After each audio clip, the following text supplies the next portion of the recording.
Hey there, how are you today? My name is Dana Damara, and you have landed on Astrocast.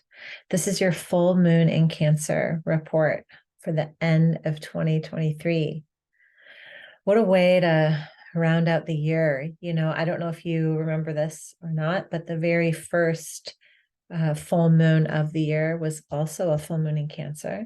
And now the last full moon of the calendar year is in Cancer again. So we began with some sensitivity, and now we're ending with some sensitivity. Good old sign of Cancer.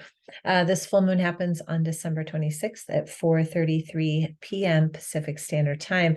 And honestly, this full moon is nothing but positivity and asking for harmony and grace and compatibility and positive energy. There are so many beautiful transits with this full moon. And I'm recording this on the solstice, and the solstice is endings and beginnings. It's the darkest night of the year, and then we start to enter into the light. And when I think about the way astrology is so uncontrollable and how it really affects so much of who we are, whether we realize it or not, I'm blown away at the perfectly divine cosmic orchestra that we get to experience if we're attuned to,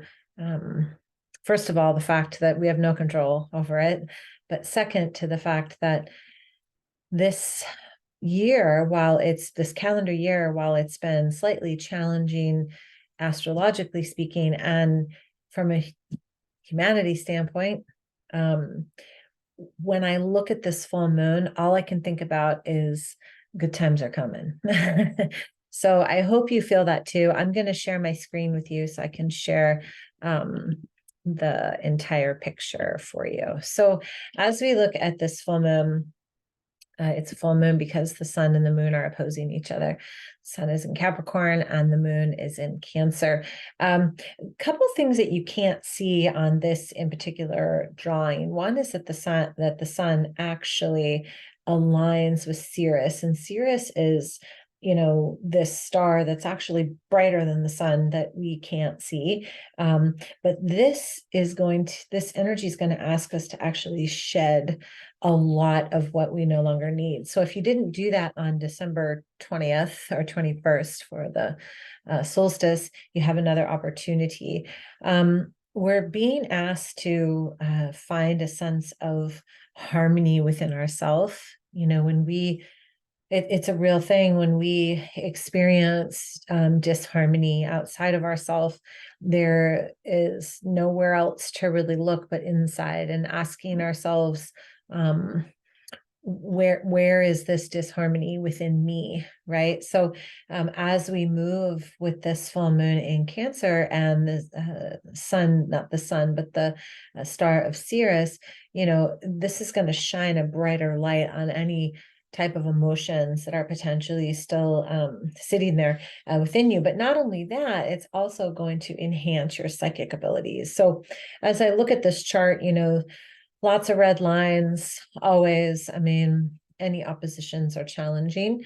But my invitation to you is to, instead of looking at the oppositions, look at the places in your life where there is collaboration, where there is peace, where there is cooperation, where there is love, where there is understanding, and put as much focus as you can there, asking yourself still, as always, what do I no longer feel the need to carry?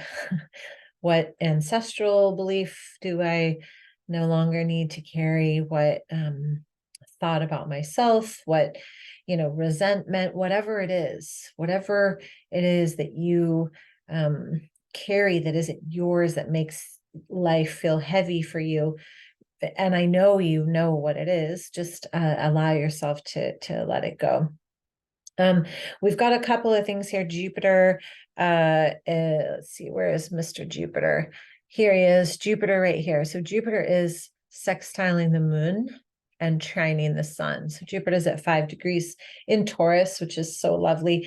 And in the weekly forecast, I talk about this, but Jupiter is about to station direct, which is just beautiful. But right now, still in retrograde, near the end of its retrograde cycle. So Jupiter expands everything. Jupiter wants us to explore possibilities. Jupiter wants us to use our wisdom. Jupiter wants us to, see beyond the small minutia of our life and look at these bigger pictures. And Jupiter under this full moon is actually, because it's making a trine, which is a really positive aspect to the sun, and then a sextile to the moon.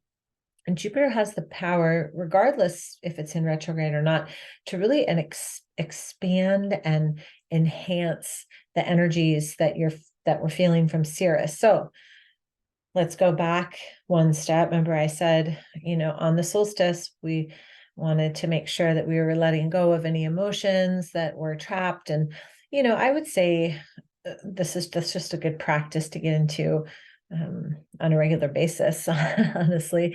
And then, as we move toward this full moon, it really is offering us an opportunity to experience good fortune and luck and abundance. So I feel like one of the things that we could do, and I really try hard to not spiritually bypass. Like I'm not a big fan of good vibes only, or I'm fine, I'll deal with it later, or just think positively, because I feel like that can create a sense of spiritual toxicity. And so when I say to honor feelings, I mean honor all of them, just long enough to alchemize them, and then allow yourself space to remember all the things that bring you so much grace and so much gratitude and so much love. And I know that we all have, I'm sure, some story that we still kind of cling to, right? That is not that. So maybe with this full moon, feel the feels, and then allow yourself to use the energy of Jupiter to try to see the lighter side of whatever that is, right? I know what it means for me. So you just have to figure out what it means for you. So again, focusing on gratitude, focusing on our life, focusing on, the beauty and the harmony that is absolutely positively prevalent in our life, while honoring those moments, those sticky moments in time where maybe we don't, feel it. We're just like, but I feel sad about this, or I feel upset. Okay, we'll move through it, because it's making itself known so that you can move through it. And then a couple things here. So let's see, where's the sun? Here's the sun, and here's Saturn. There's a sextile there. That's another positive aspect. And then Saturn and Jupiter, that's another positive aspect. And then Jupiter and the moon. So we have 3 sextiles, like boom, boom, boom. Right. And it's between all the signs and the rulers of their signs, right? So Saturn is the ruler of Capricorn. We've got Jupiter. So they're this energy is almost like, I think of it as like a link, like a little chain link, right? And everything here, if we can remember that life doesn't move in a linear fashion, but it actually moves in a spiral, right? We can see the opportunities of the sun and Saturn, which is like taking responsibility for our life, getting serious about finding the joy in our life, as opposed to wallowing in our misgivings, right? And I know that sounds funny, being serious about finding joy, but it's a true story. Like anything else in our life, sometimes we have to practice looking on the bright side of things without bypassing. So that's the sun and Saturn and Jupiter is, wanting that sense of expansion, but also at the same time realizing that there are potentially rules involved in that, or discipline involved in that. And then I already talked a little bit about Jupiter and the moon. This is a beautiful energy to work with if you can work with the soul energy as opposed to the ego. Once we get into the ego energy, the egoic energy, we become reactionary and we're not really responding to a situation. But when we take long, deep breaths and we remove ourselves from the ego, we actually allow ourselves to see whatever is happening as a divine energy and as a this is the way it was meant to be, and what is the lesson. And so it's almost like bringing ourselves to a higher state of awareness on anything that's going on in our life. Now, that doesn't mean that you're going to do that right out of the gates if you're triggered by something, right? It means that it may take you a second, but maybe work toward, this is Saturn, not, letting it overtake you, but really working towards saying, okay, like I am feeling this way and I'm feeling super emotional and I'm feeling like I'm going to react. I'm going to let myself react for just a moment. And then I'm going to say yes to love, to connection, to gratitude. I'm going to move spiral above that. Right. So hopefully, as we move through our life, we're spiraling upward with a awareness of all those little minutia things being a part of the bigger whole. Right.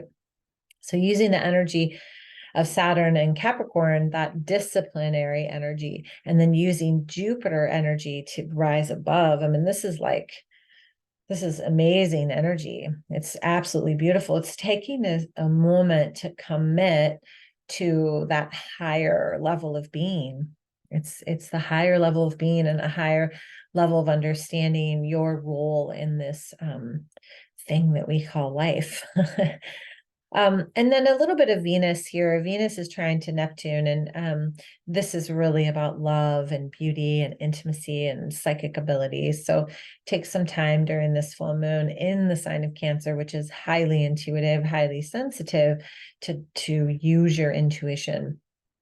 And then again, not shown on this particular drawing, but Vesta. I just love Vesta. Vesta is the goddess of hearth and home. And she's really active during this full moon. She is asking us to, Vesta is the goddess of hearth and home. And as the full moon kind of lands in the sign of Cancer, Vesta is asking us to take stock of our home environment. Does it aesthetically please us? Is the energy cozy and comfy, or is there an underlying anxious feeling? So maybe focus on creating some beauty and some positivity and some healing in your environment, which is so perfect during the holidays, right? So just setting an intention with this full moon around a more aligned home and hearth and environment for yourself. So whatever that means for you, I hope that this has helped you. If you want your chart read, please feel free to reach out to me at dana@danadamara.com. I am doing readings for 2024 and happy to do one for you as well. Thank you so much and have a beautiful rest of your day. Namaste.